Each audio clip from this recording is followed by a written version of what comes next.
From AccuWeather.com, this is AccuWeather Daily, a brief host-read article. It's weather news in a nutshell. Well, the folks of Utqiavik, Alaska are ready to be plunged into darkness for a period of about 65 days. You see, sunset on Tuesday will mark the final appearance of the sun over Utqiavik as the town enters polar night. The small town, formerly known as Barrow, sits at the northern tip of Alaska, about 300 miles north of the Arctic Circle, making it the northernmost community in North America.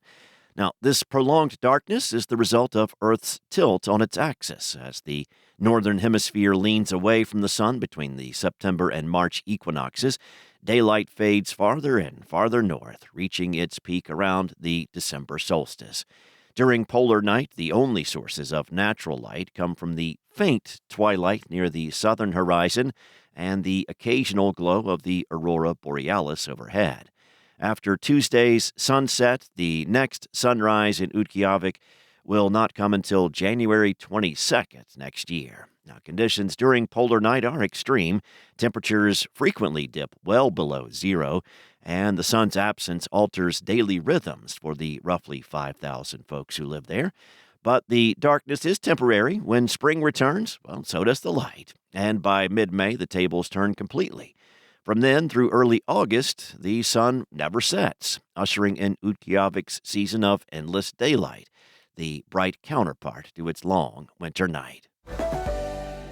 A powerful geomagnetic storm that dazzled skywatchers across the northern hemisphere earlier this month also affected life aboard the International Space Station. During last week's solar storm, Russian cosmonauts temporarily relocated their sleeping quarters as a precaution against increased radiation exposure.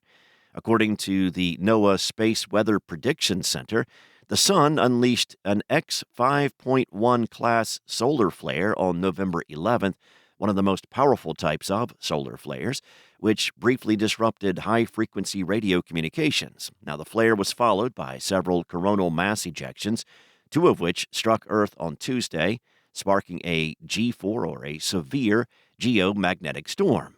Astronauts aboard the ISS are particularly vulnerable to heightened radiation levels during intense solar activity. While the recent storm did not affect station operations, NASA said the Russian crew members slept in the station's laboratory module as a safety precaution. Now, here on Earth, the storm produced spectacular northern lights displays visible as far south in North America as Florida and Louisiana.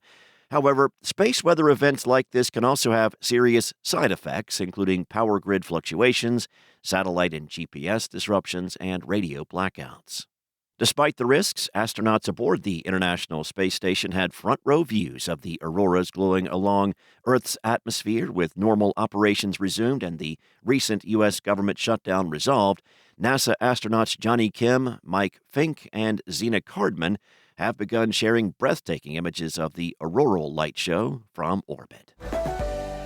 A storm of a much different kind took a deadly turn off the coast of California. A family was swept into the ocean Friday around noon at Big Sur, about 8 miles south of Monterey, California, as one of the most powerful storms in months hit the state.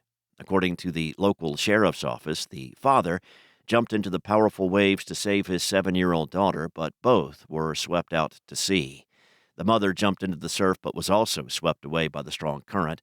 She was rescued by lifeguards and was taken to the hospital for hypothermia. The father was swept back onto shore and pronounced dead. On Sunday, a diver found the body of the 7-year-old girl 100 yards offshore, a half-mile north of the beach where she disappeared. AccuWeather meteorologists say that water temperatures near Monterey were around 59 degrees on Friday, around the time when the pair went missing.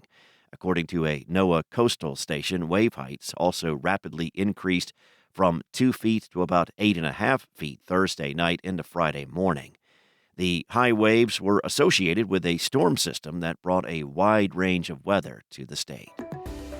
That's all for now. You can find more regional forecasts and science-based articles at AccuWeather.com. And for your local forecast at your fingertips, download the AccuWeather app. Enjoy the rest of your day. Be safe. I'll be back tomorrow with more from AccuWeather.